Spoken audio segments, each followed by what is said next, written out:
इंसान हमेशा अपने भाग्य को कोसता है, यह जानते हुए भी कि भाग्य से भी ऊंचा उसका कर्म है जिसके स्वयं के हाथों में है।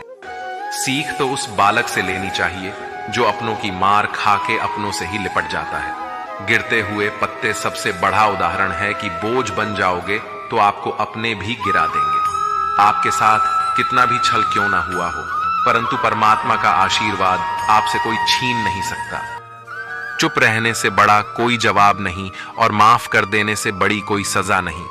आप ही अपना मित्र और आप भी अपना शत्रु है, क्योंकि स्वयं का पतन और उद्धार दोनों आप निर्धारित करते हैं।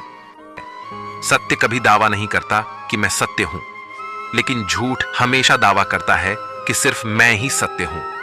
सही कर्म वह नहीं है जिसके परिणाम हमेशा सही हो, अपितु सही कर्म वह है जिसका उद्देश्य कभी गलत ना हो। समय यही सिखाता है कि जिंदगी किसी का इंतजार नहीं करती और ना ही किसी के लिए रुक सकती है। जिंदगी खेलती भी उसी के साथ है जो खिलाड़ी बेहतरीन होता है। दर्द सबके एक जैसे हैं, मगर हौसले सबके अलग अलग है। कोई हताश होकर बिखर जाता है तो कोई संघर्ष करके निखर जाता है। तुम्हें सिर्फ अपने कर्म करने का अधिकार है, किंतु कर्म के फलों के तुम अधिकारी नहीं हो। जन्म लेने वाले के लिए मृत्यु उतनी ही निश्चित है जितना कि मृत होने वाले के लिए जन्म लेना। इसलिए जो अपरिहार्य है उस पर शोक मत करो।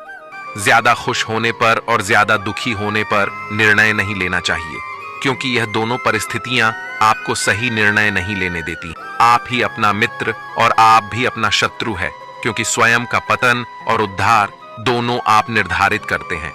संसार में कोई भी मनुष्य सर्वगुण संपन्न नहीं होता, इसलिए कुछ कमियों को नजरअंदाज करके रिश्ते बनाए रखिए।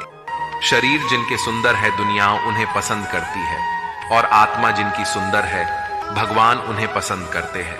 मनुष्य अपने विश्वास से निर्मित होता है, जैसा वह विश्वास करता है वैसा वह बन जाता है। किसी का अच्छा ना कर सको तो बुरा भी मत करना, क्योंकि दुनिया कमजोर है लेकिन दुनिया बनाने वाला नहीं। इंसान हमेशा अपने भाग्य को कोसता है, यह जानते हुए भी कि भाग्य से भी ऊंचा उसका कर्म है जिसके स्वयं के हाथों में है। ना तो यह शरीर तुम्हारा है और ना ही तुम इस शरीर के मालिक हो। यह शरीर 5 तत्वों से बना है, आग, जल, वायु, पृथ्वी और आकाश। एक दिन यह शरीर इन्हीं 5 तत्वों में विलीन हो जाएगा। उदार होना, दृढ़ रहना, बड़ों का मान करना और मीठे वचन बोलना सर्वप्रिय बनने के साधन है।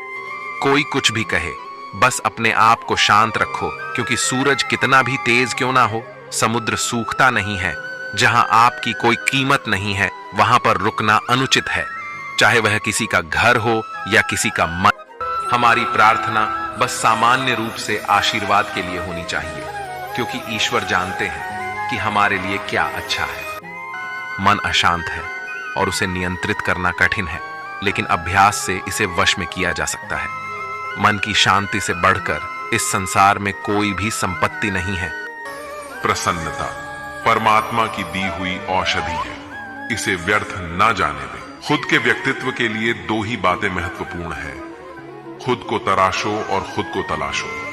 तभी असल में तुम्हारा किरदार निभाने योग्य बनता है। अपनी मंजिलों के बारे में दूसरों से मत पूछो, क्योंकि लोग रास्ते से गुमराह कर देते हैं। अकेले चलना सीखो, क्योंकि जरूरी नहीं कि जो आज तुम्हारे साथ है वह हमेशा तुम्हारे साथ रहेंगे।